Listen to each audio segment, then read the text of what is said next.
자, 히브리서 4장 16절 하나님 말씀 히브리서 4장 16절 말씀 보시겠습니다. 자, 신약성경 356면 히브리서 4장 16절 자, 한 절 다 같이 시작. 그러므로 우리는 긍휼하심을 받고 때를 따라 돕는 은혜를 얻기 위하여 은혜의 보좌 앞에 담대히 나아갈 것이니라. 아멘. 할렐루야. 은혜의 보좌 앞에 담대히 나아가시길 축원합니다. 세상에 많은 종교들이 있잖아요. 그런데 그 종교들을 우리가 자세히 뜯어보면은 기도가 없다. 그런 종교는 없어요. 불교도 그러고 유교도 그러고 이슬람도 그러고 모든 종교들마다 다 기도를 가지고 있습니다. 미신, 무속신앙들 여기에도 기도가 있어요.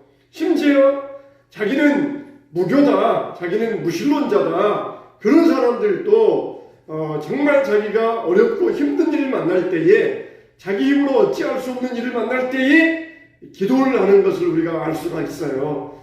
정말 나는 무신론자다, 신이 없다 분명히 이렇게 말하면서도 가족이 아프다든지 자녀가 아프다든지 문제가 생겼다든지 그러면은 자기들이 알지도 못하면서 누군가에게 기도하고 기도려고 하는 게 인간의 심리입니다. 그런데 우리가 이런 세상에 많은 종교들의 기도가 있지만 그런 기도와 우리 기독교의 기도가 다른 것은 바로 우리의 기도에는 바로 핵심적인 게 있기 때문이에요. 그게 뭡니까? 그게 바로 하나님의 은혜입니다. 할렐루야. 하나님의 특별하신 은혜.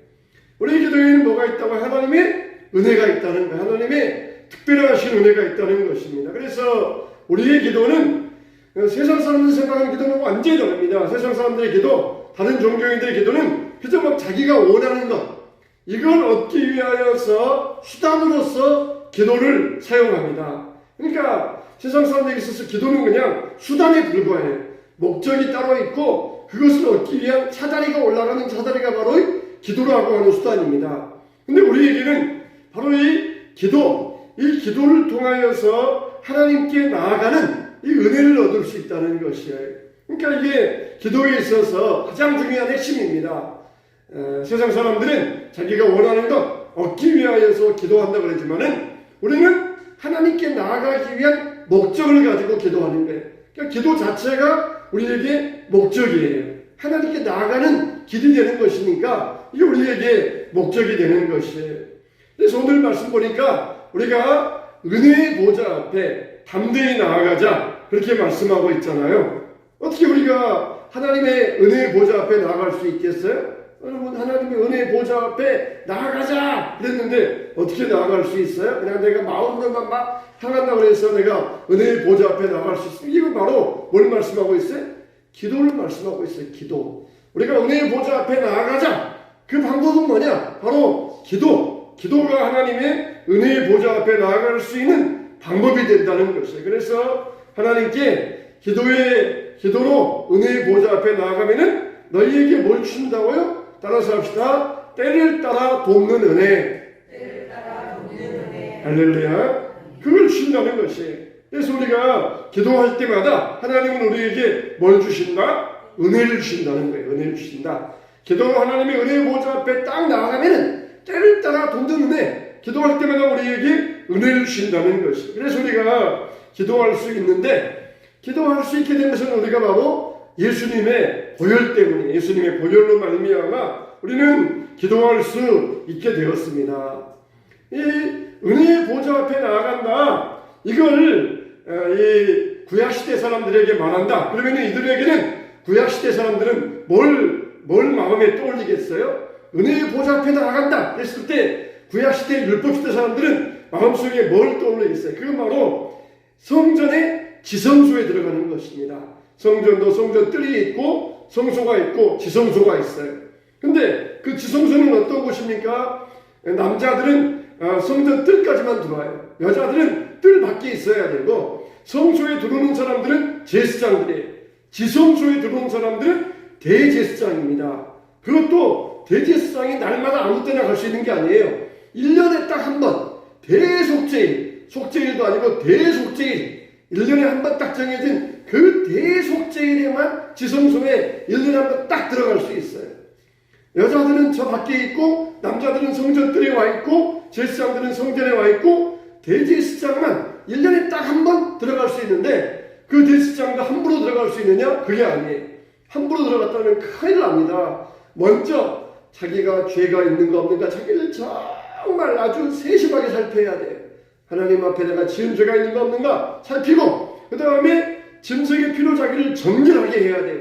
다른 제사장이 자기의 죄를 딱 씻어준다. 그렇게 선포를 받고 나아가면서도 조마조마 두렵고 떨리는 마음으로 피를 가지고 지성소에 들어가서 그 깜깜한 곳, 어두운 곳에 가서 우슬초 우리 같으면은 뭐 쌀에기 비 정도라고 생각할까요? 쌀에기 비와 같은 이 우슬초를 묶어가지고 우리는 쌀에기 비를 만들어가지고 묻혀서 사용했잖아요. 그런 것처럼 우슬초를 우리 쌀에기 빗자랑 같이 묶어가지고 여기다가 피를 적셔서 보좌의 주변에 뿌려요.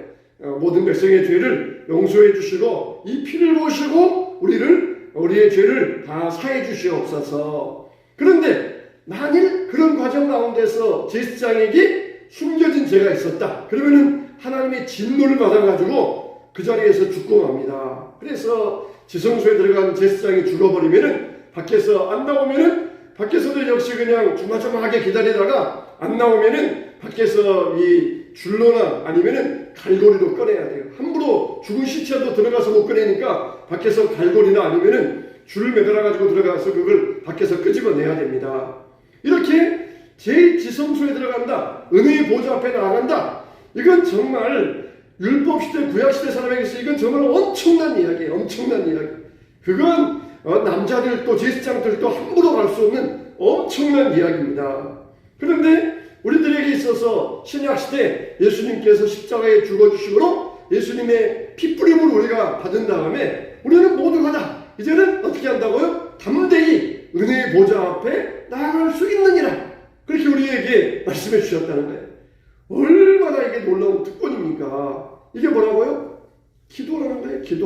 기도가 바로 이런 특권을 우리에게 주셨다는 것이에요. 1년에 한 번 대제사장이 그냥 조마조마하면서 지성소에 가다가 그냥 이 두려움 가운데 있다가 나왔던 그 지성소인데 예수님께서 십자가에서 피 뿌려주심으로 누구든지 여자나 남자나 어린아이나 이방인이나 할 것 없이 누구나 다 그 지성소 은혜의 보좌 앞에 담대히 나아갈 수 있다는 거예요. 예수님께서 죽어주심으로 지성소의 휘장이 둘로 갈라졌잖아요. 이제는 지성소가 더 이상 비밀의 장소가 아니에요. 은밀한 장소가 아닙니다. 공개된 장소가 되었어요. 대제사장만이 은밀하게 갔다가 얼른 빠져나오는 게 아니라 공개된 장소, 누구나 들어올 수 있는 열린 장소가 되게 되었던 거예요. 여러분, 구약시대에는 왕 앞에 나아가는 것만도 얼마나 두려운 일이었습니까? 페르시아의 왕비였던 에스더가 그랬잖아요. 항상 페르시아 왕들은 누가 자기를 죽일까봐 그런 두려움 가운데 살고 있었어요. 그래서 이 왕이 허락하지 않은 사람이 왕에게 불쑥 들어온다. 그러면은 즉시 왕의 호위무사들에게 의하여서 즉시 죽임을 당하게 돼 있어요. 근데 그건 예외가 없어요. 아들이라도 심지어 부인이라도 예외가 없어요. 부인이라도 왕이 안 불렀는데 남편이니까 내가 만나러 가야 되겠다 그러면서 불쑥 들어왔다가는 그다음 왕이 좀 기분이 나빠. 그래서 그냥 왕이 얼굴 딱 돌려버리면은 부인이라도 예외 없이 단칼에 죽임을 당하게 돼 있어요. 그러니까 에스더가 자기 민족의 그 고난을 위하여서 자기 민족이 하만에 의하여서 지금 죽을 위기를 당하였는데 왕 앞에 가서 그걸 알려주어서 하만의 관계를 알려주어서 자기 민족을 구해야 되는데 왕이 한 달 동안 자기를 안 불렀거든요. 그러니까 한 달 동안 자기를 안 불렀는데 또 한 달 지나가면은 그 사이에 자기 민족은 다 죽게 돼 있어요. 그러니까 왕이 안 불렀는데 내가 왕께 나아가서 왕에게 내가 이 사실을 알리고 우리 민족을 위하여서 내가 왕에게 내가 내 목숨 버릴 각오로 왕에게 나아가겠습니다. 이게 뭐라는 겁니까? 죽으면 죽으리라잖아요. 죽으면 죽으리라. 왕이 자기를 본 다음에 얼굴을 돌려버리면은 죽음 당하는데 그러면 얘가 나 죽어도 좋습니다. 그러나 내 민족을 위하여 내가 이렇게 왕 앞에 가서 내 민족의 문제를 고하고 내가 죽는다 그러면은 나는 죽겠습니다.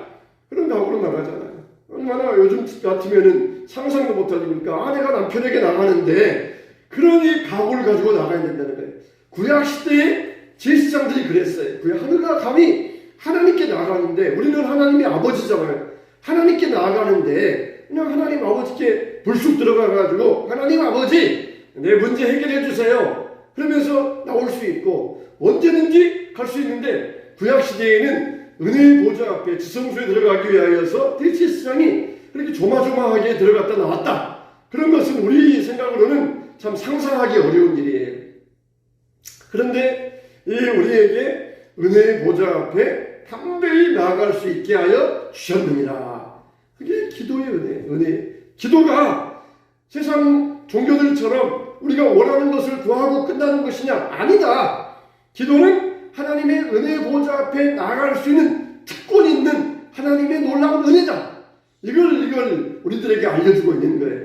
구약 시대에는 얼마나 대제사장이 두려운 마음으로 지성소에 들어갔다가 나온 줄 아느냐? 근데 이제는 그 공간이 열려지게 되었다. 누구든지 그 공간에 들어갈 수 있게 되었다. 근데 왜 너희들은 이 특권을 사용하지 않고 있느냐? 이 어리석은 자들아. 이 구약 시대에는 들어가고 싶어도 못 들어갔는데 이제는 들어오라 그러니까 안 들어오고 있어요. 사람들은 항상 이런 청개구리 심정이 있어가지고 하지 말라 그러면은 하려고 그러고 하라 그러면 또 안 하려고 그러고 이게 사람들의 심정이 벌써 이 당시에도 그랬던 모양이에요. 은혜의 보좌 앞에 열려있다. 갈 수 있어도 가고 싶어도 못 갔던 자리인데 이제는 다 오라고 열려있는데 왜 너희들 기도의 자리로 나오지 않고 그렇게 주저앉아 있느냐? 청개구리가 되지 말라는 거예요. 하나님의 보좌 앞에 담대히 나아갈 수 있느니라. 나아가서 하나님께 내 사실을 직고하고 바로 아뢰고 그리고 하나님께 문제 해결 받고 내 사정 주님 앞에 고하고 그렇게 하나님을 배울 수 있는 특권의 은혜가 너희에게 있다는 것이에요. 자, 그래서 우리는 예수님의 보혈의 능력을 힘입어서 담대히 성소에 들어갈 담력을 얻었다고 그랬습니다. 참 얼마나 귀한 일입니까? 자, 아론의 두 아들 나답과 아비후의 경우를 보면은 지성소에 들어가서 성전에 들어가서 제사 드리려고 향로를 피웠는데 그 향로에 불을 붙여야 될 거 아니에요. 근데 그 향로에 불을 붙이려면은 하나님께서 명하신 불, 하나님께서 직접 내려주신 불, 그 불은 꺼뜨리면 안 돼요. 항상 그 불은 불씨를 남겨둬야 돼요. 그 불씨에서 옮겨다가 향로에 불을 붙여야 돼요. 근데 다른 불을 가져다가 향로에 불을 붙였다가 아론의 두 아들 나답과 아비후가 그 불에서 여호와의 불이 나와가지고 나답과 아비후를 태워버렸다 그랬어요. 이렇게 불을 드리는데 하나님이 명하신 불이 아니라 다른 데서 뭐 같은 불이니까 이것도 똑같은 불이니까 붙이면 불이 붙는 것이고 똑같은 불이니까 똑같이 남들 볼 때 이게 무슨 불인지 알겠어요. 그런데 하나님은 명하지 아니한 다른 불을 드리다가 그들을 태워 죽게 하셨다는 것이에요. 여러분 그만큼 하나님은 거룩하시고 우리가 하나님 앞에 나아갈 때 거룩함으로 나가야 된다는 것을 보여주고 있어요. 이게 바로 예배의 두 요소입니다. 하나님은 거룩하신 분이다. 우리도 하나님 앞에 나아갈 때 거룩함과 진실함으로 나가야 된다.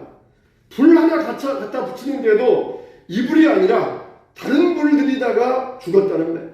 그거는 우리에게 뭘 말씀해 주고 있어요? 우리에게 교훈을 주기 위해서 그러는 거예요. 이렇게 나답과 아비후도 다른 불 하나 잘못 들이다가 태움받았는데 너희들이 하나님 앞에 나올 때 거룩함과 진실함이 없으면은 하나님께서 정말 슬퍼하신다는 거예요.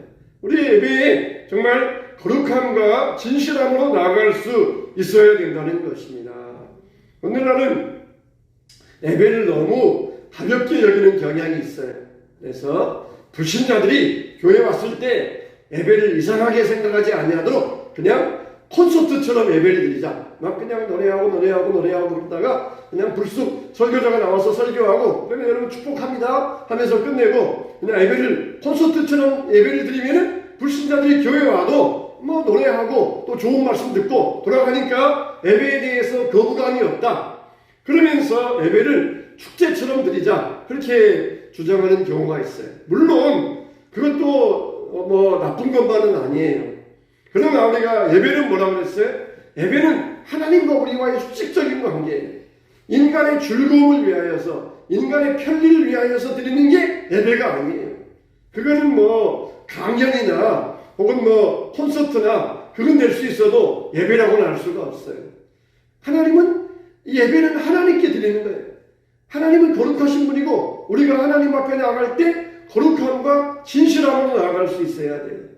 물론 구약시대에도 뭐 장막절, 초막절 이런 절기의 축제 절기가 있었어요. 우리가 또 교회에서 성찬식 하는 것, 성찬식 역시 우리가 요즘은 그냥 빵을 조그맣게 해서 그렇지 원래 성찬식은 밥 먹는 거예요. 밥 먹는 거. 밥처럼 이 빵을 가져다가 배불리 먹는 게 성찬식이에요. 포도주도 마시고 배불리 먹는 게 그게 성찬식이에요. 그러니까 성찬식 안에는 원래 이 잔치의 의미도 들어가 있어요. 우리는 그냥 성찬식의 의미만 살려가지고 빵 조금 하고 포도주 조금 하고 그냥 의미만 살려가지고 예수님의 살이다, 예수님의 피다 끝나지만은 원래 성찬식 안에는 잔치의 의미가 들어가 있어요. 잔치. 그래서 우리가 먹고 배부르고 정말 옛날에는 배고팠잖아요. 예수님 당시 사도들 당시에는 배고팠잖아요. 그러니까 하루 종일 일하다가 교회 왔는데 교회에서 성찬 시간이 얼마나 좋아요. 교회 가니까 영의 양식도 주고 육의 양식도 주고 그러니까 너무 좋아요. 그래서 사람들이 그거 먹기 위해서 막 교회 오기도 그랬어요.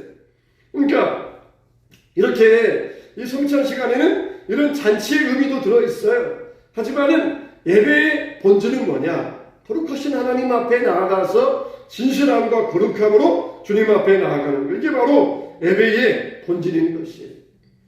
오직 대제사장이 지성소에 나가기 위해서는 오직 하나 뭡니까? 짐승의 피. 짐승의 피. 이거 외에는 아무리 좋은 것도 필요 없어요. 짐승의 피만 가지고 나아가야만 됐다는 것입니다. 우리가 하나님 앞에 나아가는 길도 뭡니까? 예수님의 보혈. 예수님의 보혈. 다른 거 필요 없어요. 내가 뭐 했느니, 내가 뭐 어떻게 했느니, 다른 거 필요 없고, 예수님 앞에 나아가는 길은 뭐냐? 하나님 앞에 나아가는 길은 뭐냐? 오직 예수님의 보혈. 예수님의 보혈을 의지하고 주님 앞에 나아갑니다. 그게 바로 기도의 은혜라는 것이에요. 오늘날 정말 얼마나 많은 사람들이 예배를 가볍게 여기고 있습니까? 그냥 내가 예배 가서 즐거우면 된다. 그래서 어떻게 합니까? 예배 드려도 막 웃기는 설교자, 이런 설교자의 그 설교를 듣고 오늘 참 예배는 좋아 재미있었다. 우리 기독교 말로 은혜로웠다. 이렇게 말하는 거예요. 나의 즐거움을 얻기 위하여서 예배를 드리고자 하는 그런 이 타락의 증상들이 있어요. 우리의 예배는 뭡니까? 하나님이 받으시는 예배. 거룩한 하나님께 우리의 마음을 다하여서 드리는 게 그게 바로 우리의 예배가 되어야 됩니다. 우리는 자녀의 자격으로 하나님 앞에 나아가는데 하나님은 완전하신 아버지예요. 그래서 우리가 하나님과 우리와의 관계는 부자의 관계가 되었어요. 만일 아버지와 아들의 관계가 아닌데 다른 사람이 죄를 지으면은 이 사람은 법대로 심판을 받아야 돼요. 가령 우리 아들이 우리 집에 와가지고 아빠 지갑에서 몰래 돈 10,000원을 가져갔다. 그러면은 아빠는 그냥 아빠 어릴 적 생각하면서 그냥 웃고 끝내는 경우들이 많아요. 왜 그러면 남자들은 다 그런 경험이 있거든요. 그냥 아빠 지갑에서 몰래 돈 훔쳐가가지고 딴짓하고 그런 경우도 있거든요. 그러니까 아들이 아빠 지갑에서 돈 훔쳐가가지고 하면은 남자들 경우에는 그냥 웃고 자기 경험 생각하면서 끝나는 경우예요. 엄마들 경우에는 이런 도둑놈을 내가 키웠구나 하면서 엄마들 경우에는 그런 경험들이 없으니까 막 그냥 이렇게 막 화를 내는 경우들이 있는데 남자들 경우에는 다 똑같아요. 다 비슷합니다. 안 그런 경우도 물론 있겠지만은 다 비슷해요. 자, 이렇게 만일 아들이 그러면은 그냥 아빠는 용서하고 끝나요. 근데 만일 남이 생판 모르는 아이가 와가지고 내 지갑에서 말 훔쳐가면은 어떻게 합니까? 나는 그건 참을 수가 없어요. 당장 그에 대해서는 응분의 대가를 바라게 될 거예요. 하나님과 우리와의 관계는 어떤 관계입니까? 남이 아니에요. 하나님과 우리와의 관계는 부자지간의 관계예요. 남이 죄를 지으면 하나님은 심판하시지만 아들의 관계에 있어서 죄 지은 사람 하나님은 언제나 내가 용서해 주겠다 기다리고 계셔요. 내가 너의 죄를 이미 용서했다. 네가 나에게 나와서 회개하기를 기다리고 있었다. 이게 하나님의 마음이에요. 이게 아버지의 마음이에요. 그래서 항상 하나님 아버지는 주저없이 우리에게 주님 앞에 나와서 자기 죄를 구하고 용서받기를 원하고 계십니다. 그러니까 은혜의 보좌 앞에 나아간다. 나 이런 죄 지었는데 두려워하지 말라는 거예요. 하나님과 나는 아들과 아버지와의 관계다. 두려움 없이 예수님의 보혈을 의지해서 담대히 나아가라. 그러면 그분은 묻지도 따지지도 않고 너의 죄를 다 없애주시고 없는 것으로 여겨주실 것이다. 할렐루야. 그렇게 우리에게 선포하고, 이렇게 좋은 게 기도의 특권인데 왜 기도 안 하고 있느냐? 왜 기도를 모르고 있느냐? 자기 원하는 것만 구하고 끝나는 기도가 아니라 이렇게 너희 죄를 용서받는 기도의 특권 앞에 너희는 이 특권을 잘 사용해야 되고 그 은혜를 입을 수 있어야 된다는 것이에요. 예수님 믿는다는 것은 바로 이런 은혜를 이야기합니다. 우리가 나아가는 것은 심판의 보좌, 공포의 보좌가 아니에요. 에스더와 같이 자기 남편에게 나아가는데 막 공포에 두려워하면서 나아가는 그런 공포의 보좌가 아니에요. 우리 나아가는 보좌는 무슨 보좌입니까? 은혜의 보좌 앞에, 은혜의 보좌 앞에, 주님 앞에, 은혜의 보좌 앞에 담대히 나아갈 수 있게 우리의 길을 열어주셨다는 것입니다. 그게 뭐예요? 기도의 특권, 기도의 특권에 우리가 얻었다는 것이에요. 듬성듬성 띄엄띄엄 기도할 게 아닙니다.